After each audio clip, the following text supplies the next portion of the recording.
आप सभी लोग गैस कर रहे होंगे कि पुरानी वाली स्टोरी मैंने कंटिन्यू क्यों नहीं की। तो गाइस यार वो स्टोरी मुझे ज़्यादा इंटरेस्टिंग नहीं लगी एंड आई थिंक आप लोगों को भी नहीं लगी, तभी तो उस पर व्यूज़ अभी तक लटके पड़े हैं।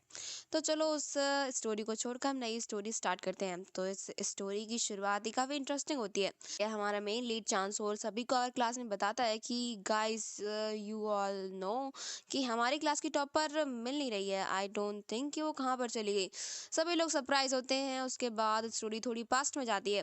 यहाँ पर हम सभी स्टूडेंट को देखते हैं। स्कूल अभी अभी स्टार्ट हुआ था, ये सभी अब सीनियर बन चुके थे। यहाँ पर टीचर्स इन्हें डांट लगाते हैं कि अब तुम सभी लोग सीनियर बन गए हो तो पढ़ना लिखना स्टार्ट कर दो। वैसे भी कोरिया में स्टडिंग तो काफ़ी हार्ड है।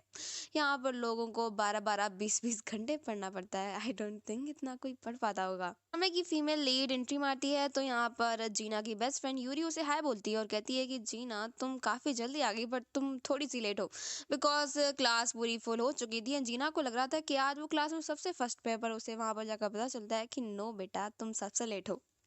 अगले दिन मॉक टेस्ट होता है तो उसके लिए सभी जोर शोर से पढ़ाई करने लगते हैं। यूरी सेल्फ स्टडी करके चली जाती है पर जीना फिर भी काफ़ी ज़्यादा मेहनत करती रहती है।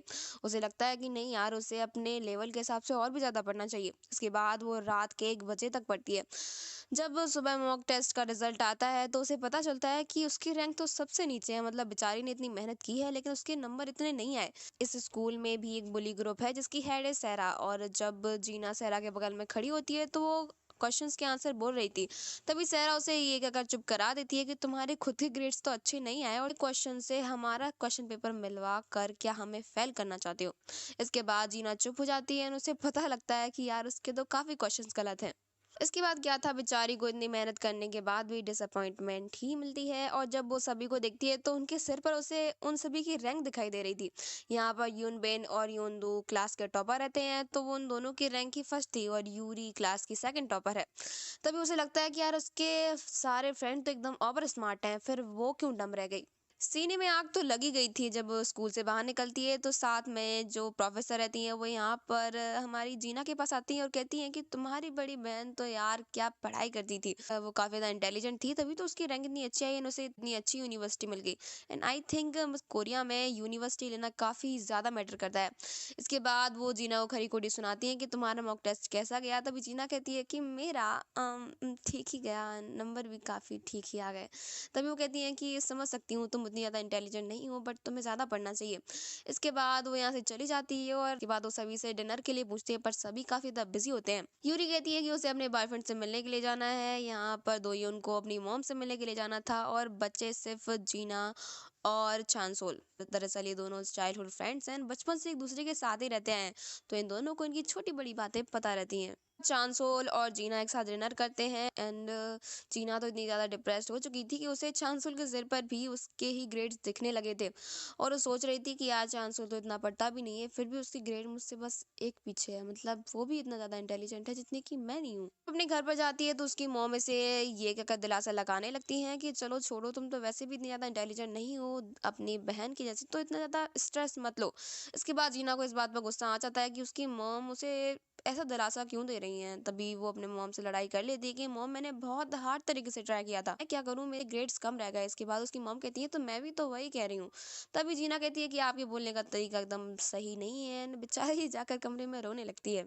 इसके बाद वो अपना टेक्स्टाग्राम खोलती है। आई डोंट थिंक ये टेक्स्टाग्राम शायद कोरिया में चलता होगा। इस पर वो अपनी नई नई पोस्ट डालती रहती है। आज का उसका थॉट रहता है कि I don't know matter how much I try, people only care about the result. मैं वो कितना भी ट्राई कर ले बट लोगों को बस रिजल्ट की ही चिंता रहती है एंड बाकी चीज़ें किसी के लिए मैटर नहीं करती। और ये सभी चांसुल पढ़ रहा होता है, बेचारा काफ़ी खुश होता है। तो यहाँ पर इसके दिल में जीना के लिए थोड़ी थोड़ी सी फीलिंग रहती है। आफ्टर दैट सभी क्लास में आ जाते हैं और यहाँ पर कहानी में थोड़ा ट्विस्ट आने वाला है। हमारे इस ड्रामे का सेकंड मेन लीड एंट्री मारता है। दरअसल वो एक दूसरे स्कूल से ट्रांसफ़र लेकर बीच सेमेस्टर में इस स्कूल में एंट्री लिया था तो सभी सोच रहे थे कि यार ये यहाँ पर क्यों आया। और र्यूमर तो ये भी फैल रही थी शायद इसने कोई चोरी चकारी की होगी तभी उसे स्कूल से निकाल दिया गया। यहाँ पर हमारे मेन लीड की एंट्री होती है। इसका नाम है कांग वुक एंड देखते ही हैंडसम तो है ही हमारा मेन लीड, तो काफ़ी लड़कियां तो फ्लैट भी हो जाती हैं। यहाँ पर इसे देखकर यूरी का चेहरा नीला पीला पड़ जाता है। आई थिंक ये दोनों एक दूसरे को पहले से जानते हैं। यहाँ पर कांग भी सिर्फ यूरी को ही देख रहा था एंड यूरी भी टकाटक उसे ही देखे जा रही थी। जीना भी इसे नोटिस करती है कि यार कुछ तो गड़बड़ है, बट पता नहीं सोचती, वो सोचती है कि चलो छोड़ो यार, कुछ भी हो सकता है। बात यहीं खत्म नहीं होती। यूरी क्लास की सेकंड टॉपर है एंड हम देख ही सकते हैं वो कितनी ज्यादा ब्यूटीफुल है। इसकी वजह से काफी लड़कियों के साथ ग्रुप प्रोजेक्ट बनाना चाहती थी, बट जीना सभी से ये कह देती है कि नहीं, यूरी उसके साथ ग्रुप प्रोजेक्ट बना रही है। यूरी कुछ भी नहीं कहती, वो कहती कि कोई बात नहीं, हम दोनों तो पार्टनर हैं ही। जब जीना वॉशरूम में होती है तो सहरा अपनी दोनों चमचियों से कह रही होती है कि जीना यूरी से कुछ ज्यादा ही चिपकती है, वो इतनी अच्छी लड़की है ही कि जीना तो किसी से भी चिपक जाती है। बाद वो जीना के बारे में काफी उल्टा सीधा बोलती है एंड यूरी की तारीफ के पुल बांधे जाती है। सोचती है कि ये सिलसिला अभी से स्टार्ट नहीं हुआ, जब से वो यूरी की फ्रेंड बनी है तो उसे काफी ऑकवर्ड सिचुएशन झेलनी पड़ गई है। कि जब यूरी ने क्लास में एंट्री मारी थी तो वो काफी ज्यादा ब्यूटीफुल थी एंड जीना उसकी जल्दी से फ्रेंड बन गई, क्योंकि वो काफी अच्छे से उससे बात करती थी एंड जल्दी ही यूरी ने उसे अपना फ्रेंडशिप बैंड भी बना दिया एंड दोनों काफी अच्छे फ्रेंड भी बन गए। लेकिन इसके चक्कर में उसे इतनी ज्यादा ऑकवर्ड सिचुएशन झेलनी पड़ी कि वो बस बता है क्या।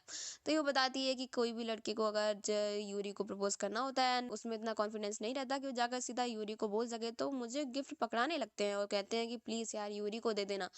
अब इस पर बेचारी क्या करे, वो तो खुद एक सिंगल है, मतलब बेचारी सिंगल लड़की से दूसरे को पटवा रहे हैं। शर्म नहीं आती इन लोगों को। सिचुएशन अब थोड़ी चेंज होती है। जब यूरी क्लास से बाहर निकलती है तो एक लड़का उसे गिफ्ट देने के लिए होता है। तभी यूरी कहती है कि आई एम सॉरी, मैं गिफ्ट नहीं ले सकती। तभी वो लड़का कहता है कि एक्सक्यूज मी, मैंने आपको गिफ्ट नहीं दिया, क्या आप जीना को बुला देंगी, मुझे उसे गिफ्ट देना है। तभी जीना भी बाहर आ जाती है और कहती है कि एक मिनट, मैं सपना देख रही हूँ, तुम सच में मुझे गिफ्ट देने आए हो, मुझे, यूरी को नहीं ना। तभी वो कहता है कि हाँ यार, तुम ही तो इतनी ज्यादा ब्यूटीफुल हो, मैं तुम्ही तो गिफ्ट दूंगा। से डेट पर जाने के लिए पूछ लेता है। तभी सहरा वहां पर आती है, वो कहती है कि सच में इसने जीना को प्रपोज किया है, यूरी को नहीं। सच अ बैड चॉइस। इसके बाद वो इतना कहकर वहां से चली जाती है और जीना की खुशी का तो कोई ठिकाना नहीं रहता। वो उस लड़के के दिए हुए गिफ्ट को देख रही होती है। यूरी को वो गिफ्ट दिखाती है, तभी यूरी काफी रूड तरीके से उसे कहती है तो तुम इस गिफ्ट का करोगे क्या, अब इस पर ज्यादा ध्यान मत दो और पढ़ लो। बट ये मत सोचना कि यूरी उसके लिए रूड हो रही है बिकॉज उसे एक प्रपोजल मिल गया। इसकी सिचुएशन कुछ अलग ही है। तैयार होकर स्कूल पहुंचती है बिकॉज उसे एक नया प्रपोजल जो मिला है। तभी वो लड़का सुबह फिर से उसके लिए गिफ्ट लेकर आया था एंड इतना एक लड़की को खुश करने के लिए बहुत होता है यार, और वो लड़की जो सालों से सिंगल है। दरअसल पूरा मैटर ये रहता है कि उस लड़के ने कई दिनों पहले यूरी को प्रपोज मारा था बट ही रिजेक्टेड। तो उसने सोचा कि बदला लेना है तो यूरी को छोड़ो, यूरी की फ्रेंड पर ट्राई करो, वो उसे डम करेगा एंड यूरी को भी बुरा लगेगा। इसके बाद ये सभी चांसो सुन लेता है। इसके बाद वो यूरी को इस बात को लेकर कन्फ्रंट करता है। तभी यूरी कहती है तुम समझते क्या हो, जीना से मना नहीं किया है, पर जीना ही इतनी पागल है कि वो किसी सिचुएशन को समझ ही नहीं रही है। उससे ये सब बताकर दुखी नहीं करना चाहती थी, दैट्स अ मैटर। इसके बाद चांसुल को लगता है कि यूरी से कुछ कहना बेकार है बिकॉज उसने तो कुछ किया ही नहीं है। फिर वो दोनों डिसाइड करते हैं कि उन्हें ये जीना को बता देना चाहिए, क्योंकि वो पागल कुछ ज्यादा एक्साइटेड हुई फिर रही है। दोनों जा ही रहे होते हैं, इतने में सरप्राइजिंगली जीना ने सारी बातें सुन ली थी। इसके बाद वो उस लड़के को बात करने के लिए बुलाती है और उससे कहती है तुम समझते क्या हो खुद को, क्या तुम किसी की फीलिंग्स के साथ खेल सकते हो, बट ये तुम्हारा राइट नहीं है, तो आज से मैं तुमसे ब्रेकअप करती हूँ। इसके साथ साथ वो उस लड़के को भरे कैंटीन के सामने डंप कर देती है। वो कहती है कि मैं तुम्हें लाइक नहीं करती एंड जस्ट ब्रेकअप। इसके बाद क्या था, इन सब सिचुएशन के बाद स्कूल में काफी सारी ह्यूमर फैल जाती है और सहरा तो इतना कुछ कह देती है कि जीना तो मैन ईटर है, मतलब लड़के निकलने वाली औरत है। इसके बाद क्या था, जीना को इस पर बहुत ही ज्यादा गुस्सा आता है और वो टेक्स्टाग्राम पे फिर से अपने थॉट्स शेयर करने लगती है। एक लड़का उसके थॉट्स को काफी ज्यादा डीपली फील कर रहा था। दरअसल ये कोई और नहीं है बल्कि दोयून है। इन दोनों को पता नहीं रहता कि टेक्स्टाग्राम पे पोस्ट कौन डालता है। जीना को भी पता नहीं रहता कि दोयून उसकी पोस्ट इतनी ज्यादा लाइक करता है। यहाँ पर हमें पता चलता है कि दोयून की मॉम काफी ज्यादा स्ट्रिक्ट हैं। वो बस उस पर इतना ज्यादा प्रेशर डालती हैं कि पढ़ो पढ़ो एंड जस्ट पढ़ते ही रहो, पढ़ने के अलावा तुम्हें कुछ नहीं करना बेटा, बस पढ़ना ही है। और कांगवुक की बात करें तो यूरी कांगवुक से बात करने के लिए जाती है। तभी उसे कहती है कि तुमने यहाँ पे ट्रांसफर क्यों लिया, तुम्हारे वजह से पहले काफी गड़बड़ हो ही पड़ी है, बट प्लीज मुझसे दूर रहना। यहाँ पर कांगवुक कहता है कि मुझे सच में नहीं पता था कि तुम इस स्कूल में हो, आई एम सॉरी, अगर पता होता तो मैं इस स्कूल में कभी नहीं आता। इसके बाद स्टोरी में पास्ट में दिखाई जाती है, जब यूरी अपने पुराने स्कूल में थी तो उसकी बेस्ट फ्रेंड कांगवुक को काफी ज्यादा पसंद करती थी। मतलब इट मीन्स बहुत ही ज्यादा पसंद करती थी एंड वो नहीं चाहती कि कांगवुक के आसपास कोई भी रहे। के बाद कांगवुक इंस्टाग्राम पे उसे फॉलो रिक्वेस्ट भेजता है, यूरी को, ना कि उसकी फ्रेंड को। इसके बाद यूरी की एक और फ्रेंड इस इस फॉलो रिक्वेस्ट को देख लेती है एंड यूरी को बिना बताए उसे एक्सेप्ट भी कर देती है। और वो कहती है कि काम वो काफ़ी ज़्यादा हैंडसम है ना, तो वो यूरी कहती है कि हाँ हैंडसम तो है, बट बेचारी ऐसा कुछ सोचती भी नहीं है। यहाँ पर वो लड़की उसे फॉलो बैक भी कर देती है। इसके बाद क्या था, वो बातें बनाकर यूरी की बेस्ट फ्रेंड को भड़का देती है कि तुम्हें पता भी नहीं है कि यूरी तुम्हारे पीठ पीछे क्या कर रही है। उसने कामो की फॉलो रिक्वेस्ट एक्सेप्ट कर ली एंड दोनों की रात में चैटिंग भी हुई है। इसके बाद क्या था, यूरी की फ्रेंड कुछ भी सुनने को तैयार नहीं थी एंड वो काफ़ी ज़्यादा गुस्सा हुई पड़ी थी जब यूरी उससे बात करने की कोशिश करती है, बट शी रिजेक्टेड। वो कहती है कि तुम दूर रहो, तुम बेस्ट फ्रेंड के नाम पे कलंक हो।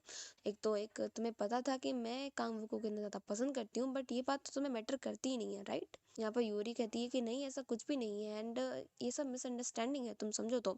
इसके बाद वो कुछ भी नहीं सुनती एंड अगले ही पल वो उसे बुली करने लगती है।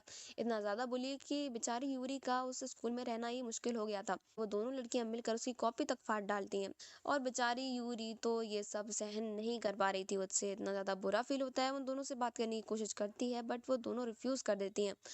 इसके बाद क्या था, यूरी उस स्कूल में 2 पल भी नहीं बिता सकती। वो अपनी मॉम से कहती है कि मॉम प्लीज़ स्कूल चेंज कर लो। इसके बाद उसकी मॉम इसकी बुरी हालत देखकर उसका सारा स्कूल चेंज कर देती हैं। एंड इसी के साथ यूरी ये सभी बातें सोच ही रही होती है। ये पार्ट यहीं पे ख़त्म होता है, तो देखते हैं आगे कामवोक और यूरी की स्टोरी में क्या होने वाला है। So please subscribe my channel and also hit the bell icon ताकि आप कोई भी नोटिफिकेशन मिस ना करें। एंड हो सके तो यार इंस्टाग्राम पर भी फॉलो कर लेना। एंड मेरी आवाज़ आजकल थोड़ी ख़राब रह रही है बिकॉज मुझे कोल्ड भी है। सो मिलते हैं नेक्स्ट पार्ट के साथ, तक के लिए बाय बाय।